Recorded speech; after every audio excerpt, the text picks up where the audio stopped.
Hello, my name is William Abel, and this is Common Sense. I'd like to thank GCD Network for helping sponsor this program. If you'd like to help sponsor this program, you can do so through Cash App at $AbelTX31. Once again, it's Cash App $Abel, ABEL, TX31. So today's show, I know last week I talked a lot about the tariffs. I'm going to talk about that a little bit more because everyone still seems to be freaking out about the tariffs and everything. And I'm going to go into a little bit more detail on that. I'm also going to talk about term limits. And we're going to go down a list. I'm going to tell you and explain to you why it's so important.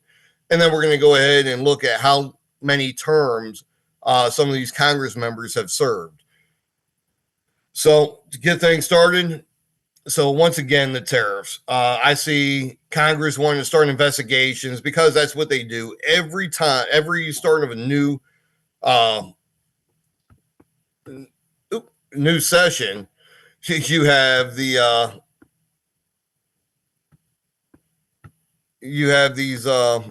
congressmen. They always want to do investigations, and I mean, you can look back at Joe Biden.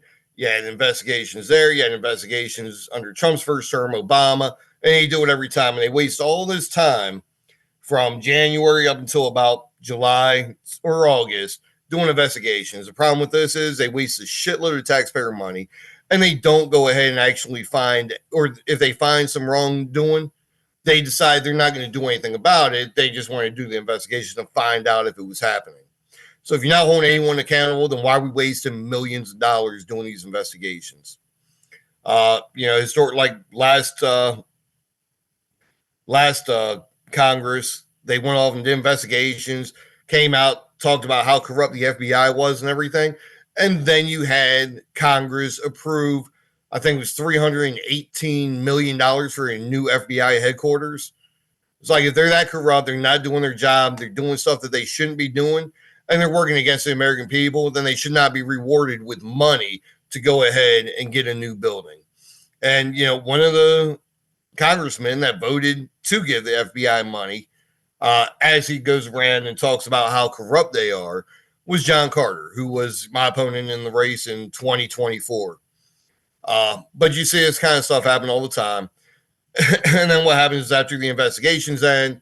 Then they go ahead and say, oh, well, we didn't have enough time to get the budget done. They go ahead and do a continuing resolution, push it out until about December. And then December, they'll go ahead and be like, oh, we still didn't have enough time to get the budget done. So we're going to have to spend or pass an omnibus bill, which they then throw about 15 million, it varies from year to year, but 15 million or $15 billion, I'm sorry, correction, $15 billion in earmarks, which are little pet projects for the congressional districts, such as an LGBTQ museum in New York City, Michelle Obama hiking trail, Great Blacks and Wax in Baltimore City. And these are items that should not be funded through the federal government. This is stuff that where if they want to go ahead and fund it, they can use state funds or they can go ahead and use private donations to get done. But it should not be done with federal tax dollars. So again, back into the tariffs. So you have everyone freaking out. And I'm going to recommend while everyone's doing this freak out and selling off all their stocks and crying because they lost so much money in the stock market, buy stocks now. Buy it while it's down. It's going to increase again. Once again, like I said last week, we are the largest consumer in the world. Every country wants to do business in the United States. Why? One, because we had the lowest tariffs, even though like China, I think they had 25 to 30% tariffs on us. We were charging them about 1.6%, 2% tariff rate. We accepted all kinds of goods from China, but yet they limit on what we can send and sell in their country. And the reason every country wants to do business here is, once again, we spend in excess. We see something, we want it, we buy it. We don't care if we need it or anything else. Most other countries, you do not have the population where they can just blindly like spend money on stupid stuff that we really don't need. But here in the U.S., we do, and we spend in excess.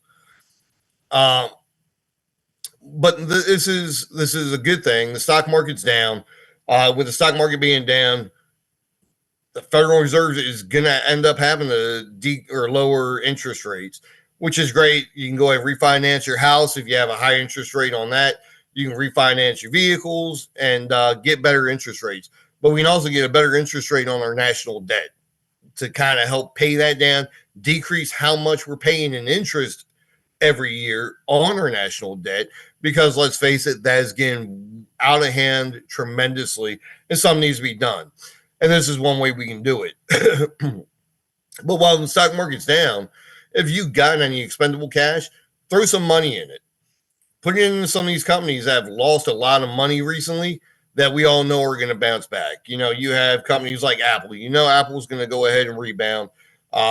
Companies like Samsung or Home Depot, Lowe's. These are companies that have a long history of making smart business decisions. While their stocks may be down short term now, buy them up, hold them, and wait for the market to go ahead and increase. I would also recommend, just me personally. So this, I'm not trying to give anyone financial advice, but you can go ahead and buy into different gas energy companies and everything. Buy them because I've got a strong feeling. I just bought some actually Friday. I got a strong feeling that they're going to go ahead and make a strong rebound, and they're going to go ahead and jump up higher than we've seen them in the last couple of years. A lot of them took a hard hit under Joe Biden's reign. But that's going to happen. And then with the tariffs, we've already seen a lot of countries go ahead and they tried talking a big game. Once the tariffs hit, they ran to the U.S. to go ahead and renegotiate these deals and get better deals, whether it's no tariffs, an actual free trade agreement, or decreasing the tariffs that U.S. companies are paying to sell in their country and maybe bringing them more in line with each other. That way we don't have such a huge trade deficit. The reason a lot of these politicians are against it is because they get a lot of money from a lot of these corporations and companies and everything that are making and manufacturing their goods overseas because of the low tariffs. And with the increased tariffs, they have a higher operating cost, which still isn't that high because they're paying pennies on the dollar for the factory workers right now as it is in China. But it's cutting into their pockets some. And they want to go ahead and continue making the big money. So now you have a bunch of these politicians, Republicans and Democrats alike, that are complaining about how it's going to destroy the American economy and everything, when in reality, in the long run, it's actually going to help us. Because if the companies see that it's cheaper to go ahead and do business in the U.S., they're going to bring a lot of these factories and manufacturing jobs back to the U.S. the way it was. Back in the 60s, 70s, 80s, and everything, until all the companies start outsourcing and moving everything overseas. And he did that because the government got too greedy and they wanted to go ahead and increase the corporate tax rate. As I've talked about in the past, your corporate tax rate used to be, I believe it was 38% up until 2018 when Trump lowered it to 21%. 21% is still a very high corporate tax rate, but he brought it down over 10%. He brought it down about 17%. He lowered it, and with the tariffs in place, you could even lower it down more because with the money coming in from the tariffs, they can cut taxes all across the board. Now, whether or not Congress will actually do that, that's a whole different story. Because what Congress is going to look at it, they're going to be like, well, yeah, we're getting all this extra money from the tariffs and everything, and from these other countries. But if we keep the tax rates where they're at, we're going to have even more money to spend and blow on stupid stuff that we really don't need. And right now we're running a deficit of about $2 trillion. So hopefully that'll come down here within the next year or two. And it'd be amazing if we could actually get balanced budget. But this is kind of leading me into the term limits section of the talk today. A lot of these people, a lot of these politicians, they've run on this kind of stuff their entire career. And yet they've been up there in Washington, D.C. for, I got some on the list right here, 46 years. And they have not done anything. They haven't fought for it. They campaign on it, but they don't actually do anything about it. That's one of the biggest problems. And one thing I do is when I go out and I'm talking to people when I'm on the campaign trail, is I ask them, I said, I tell them, it's like, there's five main things that politicians run on every election cycle. Uh, and they say they're going to fix it, but they never do. And when you ask them and call them out about that, they say, well, we're really close. All I need is one more term. If I get one more term, I can get it done. And then when they fail to do it, they say, oh, well, it ain't my fault. It's the Democrats' fault. Oh, it's not my fault. It's this or that or whatever else. And they always have a scapegoat. But they say, oh, if you let me just one more time, this time for real, I will get it done. And those issues are taxes, abortion, whether you're for or against, because Democrats and Republicans, they're basically the same. They really don't do anything, and they don't have any desire to get anything done. Gun control, whether you're for or against it, healthcare, border security. And they run on these because they know where their constituents stand on the issues. So because they know where majority of their constituents stand, they don't have to go ahead, come back to the district and actually talk to people. They can just go ahead and replay their same old tired advertisements on TV, online, and everywhere else, and talk about, how mad they are about the current situation of this. And if you reelect me, we're going to get fixed.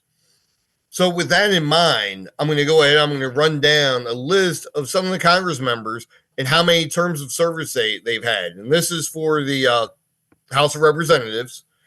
All right. So when I tell you the terms of service, so they did 23 terms, that's a total of 2 years per term. So that'd be 46 years. So starting off at the top of the list, you got Harold Rogers, 23 terms for a total of 46 years. He's a Republican from Kentucky. You have Christopher Smith, 23 years, New Jersey, Republican. Steny Hoyer, 23 terms, Democrat. Marcy Kaptur, 22 terms, Ohio, Democrat. Nancy Pelosi, she's got 20 terms, Democrat from California. Frank Pallone Jr., 20 terms, New Jersey, Democrat. Richard Neal, 19 terms, Massachusetts, Democrat. Rosa DeLauro, 18 terms, Connecticut, Democrat. Maxine Waters, 18 terms, California, Democrat. Jerry Nadler, 18 years, New York, Democrat. Stanford D. Bishop Jr., Georgia, Democrat. Then you got Ken Calvert, 17 terms, California, Republican. James E. Clyburn, 17 years, South Carolina, Democrat. Robert Bobby Scott, 17 years, Virginia, Democrat. Nadia M. Vlasquez, 17 terms, New York, Democrat. Bernie Thompson, 17 terms, Mississippi, Democrat. Frank Lucas, 17 terms, Oklahoma, Republican. You got Lloyd Doggett, 16 terms, Texas, Democrat. Zoe Lofgren, 16 terms, California, Democrat. You got Robert Alderholt, 15 terms, Alabama, Republican. Danny K. Davis. Okay, the following names, they all have 15 terms. So Danny K. Davis, Illinois, Democrat. Diana DeGette, 15 terms, Colorado, Democrat. James B. McGovern, 15 terms, Massachusetts, Democrat. Brad Sherman, California, Democrat. Adam Smith, Washington, Democrat. Gregory Meeks, New York, Democrat. All with 15 terms. And then I will go down and do 14. We'll go down to 12 terms. So you got John B. Larson, 14 terms, Connecticut, Democrat. You got Janice D. Schakowsky, 14 terms, Illinois, Democrat. Michael K. Simpson, 14 terms, Idaho, Republican. Mike Thompson, 14 years, California, Democrat. Pete Sessions, 14 terms, Texas, Republican. Sam Graves, 13 terms, Montana, Republican. Rick Larson, 13 terms, Washington, Democrat. Betty McCollum, 13 terms, Minnesota, Democrat. Stephen F. Lynch, 13 terms, Massachusetts, Democrat. Joe Wilson, 13 terms, South Carolina, Republican. John Carter, 12 terms, Texas Republican. Tom Cole, 12 terms, Oklahoma Republican. Mario Diaz-Balart, 12 terms, Florida Republican. Mike Rogers, 12 terms, Alabama Republican. Linda T. Sanchez, 12 terms, California Democrat. David Scott, 12 terms, Georgia Democrat. Michael R. Turner, 12 terms, Ohio Republican. Daryl Issa, 12 terms, California Republican. So that's just the ones that 12 years and more. So with 12 terms, you're looking at 24 years sitting in Congress. I want you to ask yourself and do some research, look into these people. But what have they done? With all the years they spent there, he spent 24 years in there, minimum, the names I've read off. What have they done to go ahead and follow through on any of their promises? What are the Republicans doing right now in Congress? Trump is sitting here passing all these executive orders, which can be overruled with the next administration. The only way to go ahead and keep his policies in place is for Congress to actually pass legislation to go ahead and cement it into law. But we're not seeing that happen. We see them slow walking it. Why? Because they don't really want to do anything. And then what they're going to do is they're going to come back to the district and, like, I'll guarantee you, John Carter, the representative in my district, he's going to come back and he's going to be like, well, we fixed the border. The problem is no, they haven't. I've not seen a bill yet come up talking about fixing the border. I've seen Trump go ahead and sign executive orders to go ahead and fix it for the short term. But long term, they have not done anything. And let's face it, no one in Congress had anything at all to do with the executive orders. That was done by the executive branch with the people working in the executive branch. If they really wanted to fix the border, now would be the prime time to do it. Pass the laws. You got a majority in the Congress, both in the House and in the Senate. Yes, in the Senate, you got a larger margin to go ahead and get the votes you need, but you do have a majority in the House of Representatives at this point in time. And you might even see some Democrats go ahead and jump the line and vote for something for border security, because you have some on them border areas which have come out and supported them. Now, whether or not they would actually vote on a bill, that's yet to be seen, because they don't pass any bills like that. The only time they bring up any bills concerning the border or anything else is when they know that it's not going to pass. Because then they can say, oh, well, we tried to do it, but so-and-so blocked it, or we didn't have the votes in the Senate, this or that. Well, they got all the votes they need now, so why has no border bill went ahead and been presented and voted on to go ahead and get it passed through the Congress? It's because they don't want to do it. If they did, they can't run on that issue anymore. And that's a problem. Like I said, 24 years, that's a long time. And me, my personal opinion, if you don't get something done in between 8 to 12 years, you're not going to get it done in another 12 years.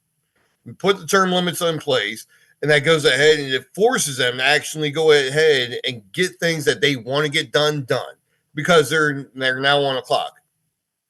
If they don't get it done in that time, guess what? They leave office, someone else comes in, and they lost their shot. They lost their chance. Another reason we need term limits is because these people, when they go ahead and they get way too powerful, and our elections, let's face it, they're not the most secure in the world. And anyone who tells you we have the most secure elections possible, they're full of shit. All right? We use computers. Now, we've seen computers at Pentagon get hacked. We've seen all kinds of computers get hacked and distorted. I mean, shoot, I'm sure you get letters from the credit card companies and different companies that have your personal information talking about their systems getting hacked. If the voting computers were so secure, then we'd be using the exact same kind of software and everything everywhere else. I've sat there and I've watched demonstrations where you had people a hell of a lot smarter than me, demonstrate how easily it is to manipulate the votes. So they went over and they brought up pretty much a simulation of the voting computer. And You can change it as easily as just inserting a thumb drive into the computer. You don't have to type anything. You don't have to go ahead and put in any codes or anything like that. You insert the thumb drive, it will automatically download a program onto the computer to go ahead and switch votes. Now, am I saying that this has happened all the time? No, I'm not. But there's a lot of things about our elections that just don't add up.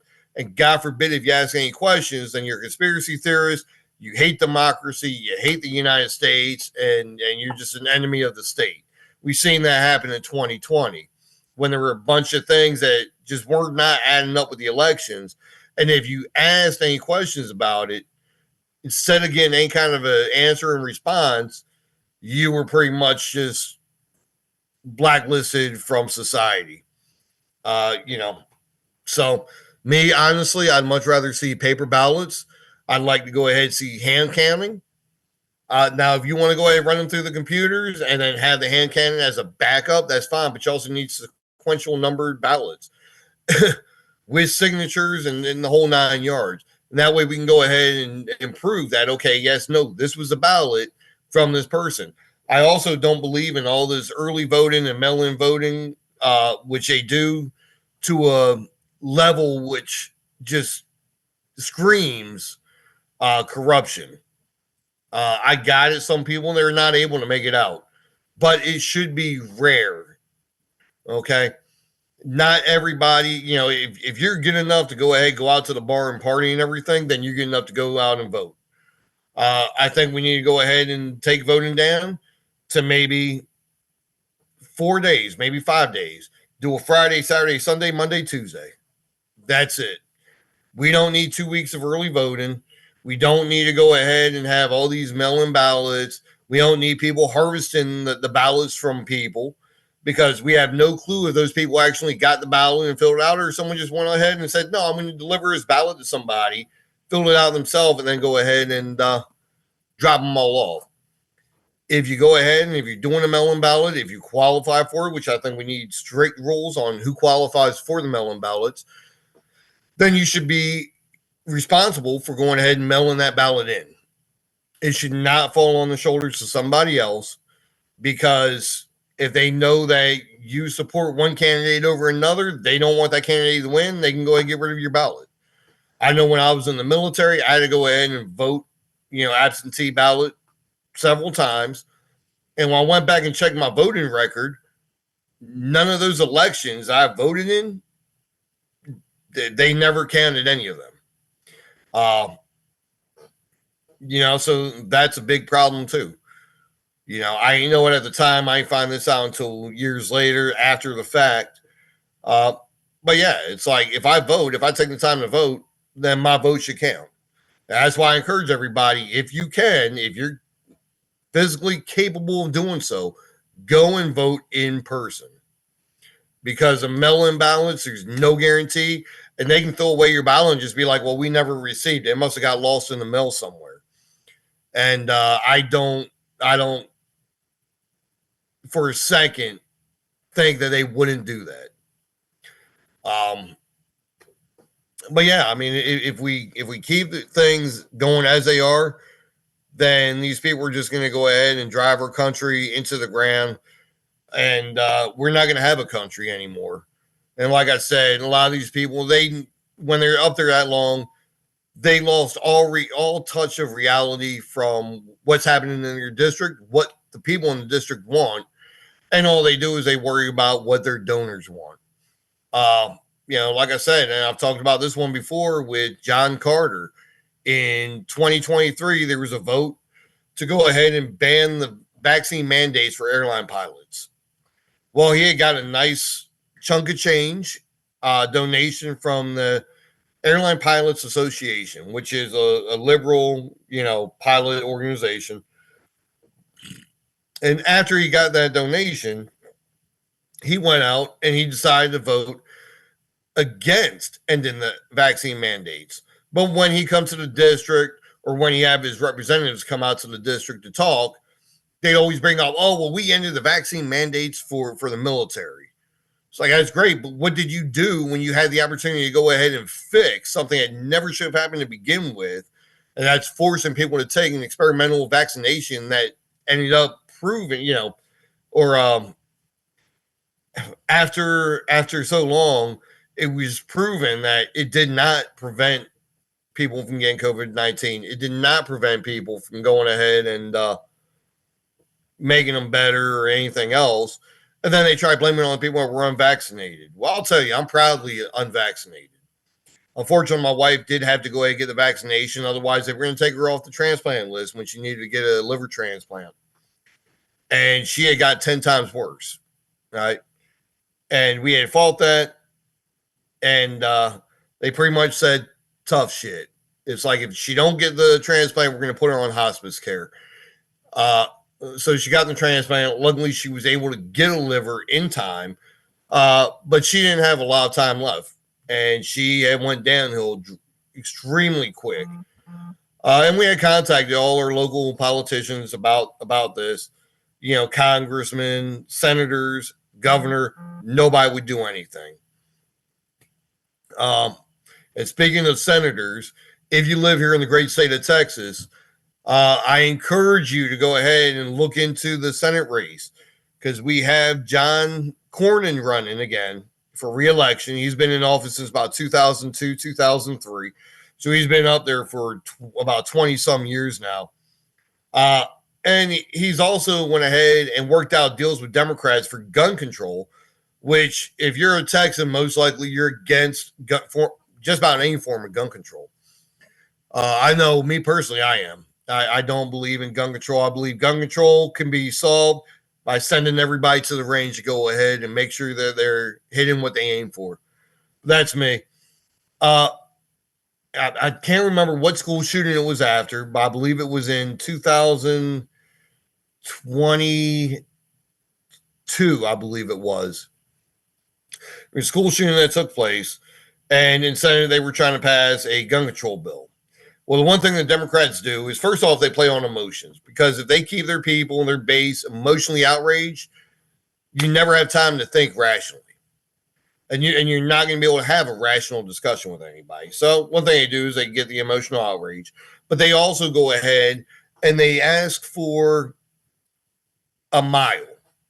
And then what they'll do is they'll talk back down from that mile they want, and they'll take maybe 100 feet. And then they do it again the next time. And they keep moving the ball forward little by little by doing that. And Republicans who have no backbone, such as John Cornyn, at least in my opinion, I don't think he has a backbone. He'll go ahead and give them exactly what they want, time and time and time again. The problem with this is you're stripping law-abiding citizens' rights away from them. Right? The Second Amendment is as plain as can be made.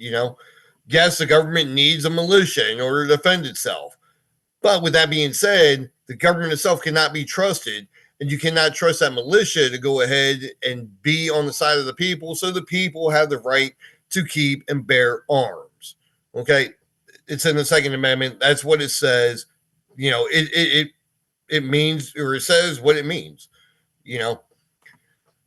And realistically, John Cornyn has just been a huge disappointment, but he collects some money. And unfortunately, at least I've noticed big in Texas, but it's in most states, if you can go ahead and get the money, then they're going to go ahead and back you regardless of whether you're a good representative or a bad, because it all boils down to how much money you can go ahead and get, how much money you can get brought into the Republican Party. They don't have any regard for what they should actually be doing.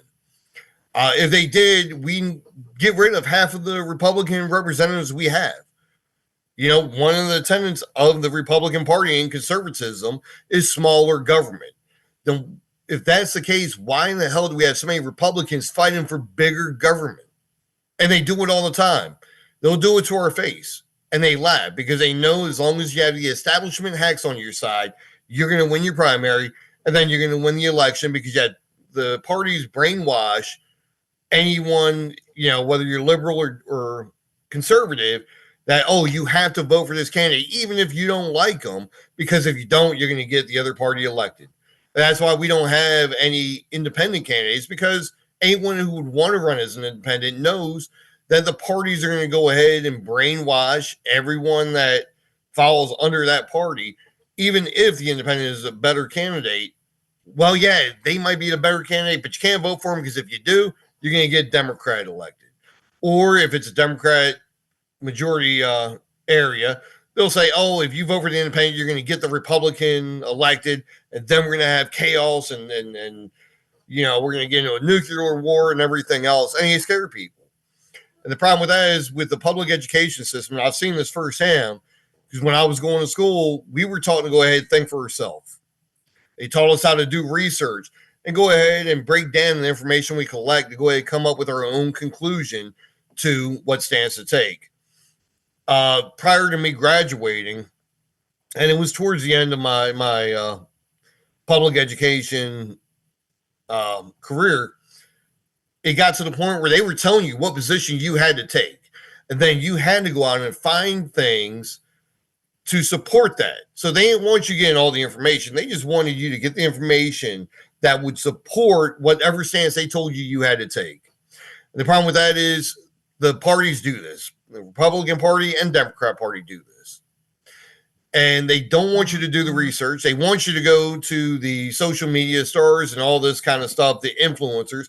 Well, a lot of them are paid. They're not all paid, but a lot of them are paid by either the mainstream media, because a lot of people don't trust them. So they figure if they go ahead and pay the influencers and kind of keep it hush hush, people will still get the message they want to put out there through these influencers. And the Republican Democrat Party, they go ahead and they have paid influencers to get their message out without you thinking that it's coming from the parties. So my time's almost up here tonight. Sorry I wasn't able to get through everything I wanted to get through, but that's okay. We'll get to it next week. I hope everyone had a great weekend. And until next week, God bless the United States, God bless Texas, and God bless each and every one of you. Thank you and good night.